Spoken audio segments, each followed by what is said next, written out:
Imaginez, vous êtes technicien pour une série tournée dans un parc d'attractions.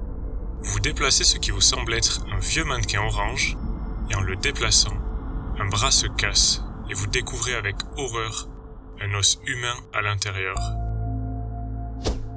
Je vous propose aujourd'hui de découvrir l'étonnante et horrible histoire d'Elmer McCurdy, plus connu sous le nom du bandit embaumé.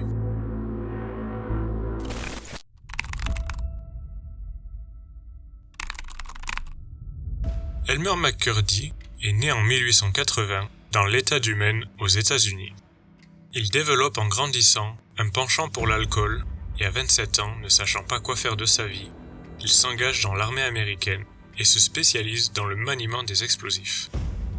Une fois ses 3 ans terminés, il entame une reconversion plutôt surprenante. Il rejoint un groupe de braqueurs de banques et de trains et devient ainsi un gangster. Mais tout ne va pas se passer comme il l'espérait. Alors qu'il braque un train transportant un coffre rempli d'argent, il dose mal les explosifs et fait exploser la porte du coffre et tout son contenant. Pas de chance.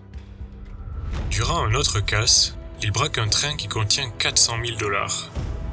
Mais une fois en plein braquage, il se rend compte qu'il s'est trompé de train et repartira finalement avec la belle somme de 46 $ et 2 bouteilles d'alcool, au lieu des 400 000 prévus. Encore une fois, pas de chance. Les journaux le surnommeront le bandit raté. Mais malgré tout, sa tête est quand même mise à prix pour 2000 $ et il sera poursuivi par 3 shérifs. Il finira par être retrouvé dans une ferme et sera tué d'une balle dans la poitrine pendant une fusillade avec les shérifs. Il aurait juste avant sa mort prononcé « Vous ne mourrez pas vivant ».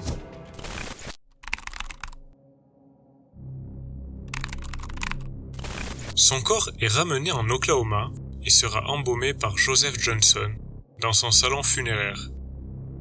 Comme personne ne vient réclamer le corps et ne sachant pas quoi en faire, Johnson l'habille avec une tenue de bandit et l'expose dans un coin de sa boutique, dans un cercueil ouvert sous le nom « Le bandit embaumé ». Il fait bien sûr payer toutes les personnes qui souhaitent le voir de plus près. Et ça devient très vite une attraction dans toute la ville, pour le plus grand plaisir de Joseph et de ses poches. Le succès est tellement grand que de nombreux cirques tentent de racheter le corps, mais Joseph refuse toutes les offres. Au bout de 5 ans, 2 hommes entrent dans le salon et se présentent. Nous sommes les frères d'Elmer McCurdy. Nous l'avions perdu de vue, mais nous voudrions lui offrir des funérailles dignes de ce nom. Bien sûr, Joseph n'a d'autre choix que de leur rendre le corps. Mais en réalité, ces 2 hommes se nomment James et Charles Patterson. Ils sont propriétaires d'un cirque ambulant. Vous l'aurez compris, ils voulaient récupérer cette attraction qui vaut de l'or. C'est ainsi qu'après 5 ans exposés dans un salon, la dépouille de McCurdy va voyager à travers les États-Unis comme attraction dans un cirque pendant 6 ans. En 1922, Louis Sony, propriétaire d'un musée du crime itinérant, racheta la momie et en sera le propriétaire jusqu'à sa mort en 1949. Durant ses 27 ans, Louis exposera et louera la momie.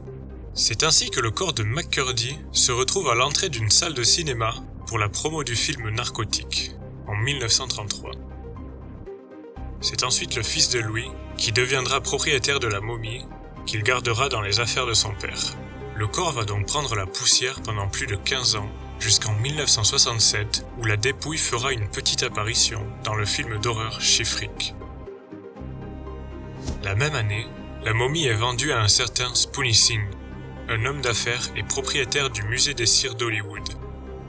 Il la loue ensuite à un musée au Mont Rushmore, où elle sera un peu endommagée. Le corps fut à nouveau vendu, cette fois-ci à Ed Liersch, propriétaire d'un parc d'attractions en Californie, qui va la repeindre en orange et la pendre à une potence pour une attraction de son parc. Alors oui, après plus de 60 ans en étant passé de propriétaire en propriétaire, à travers tous les États-Unis, tout le monde commence à oublier l'origine de ce qu'on croit seulement être un mannequin plus très frais.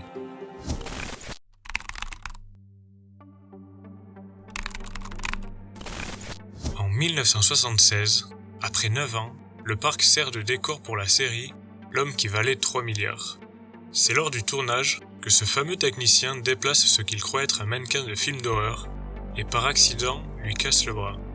Il découvre alors avec horreur un os humain à l'intérieur du bras. Tout le monde comprend alors que ce n'était pas un mannequin, mais une vraie momie humaine. Le corps est alors autopsié et on découvre que c'est un corps humain momifié, vieux de plus de 60 ans. On retrouve même un penny de 1924 dans sa bouche, ainsi qu'un billet d'entrée pour le musée du crime de Los Angeles. C'est grâce à ces deux indices que la police a pu retracer l'effroyable parcours du pauvre McCurdy. 66 ans après sa mort, Elmer McCurdy a enfin droit à un enterrement. Plus de 300 personnes sont présentes et 2 tonnes de ciment sont versées sur son cercueil pour être sûr que plus personne ne puisse voler la dépouille d'Elmer McCurdy. Voilà qui clôture cette première histoire. Si vous aimez ce genre de vidéo, n'hésitez pas à vous abonner. Quant à moi, je vous dis à très bientôt pour une prochaine histoire.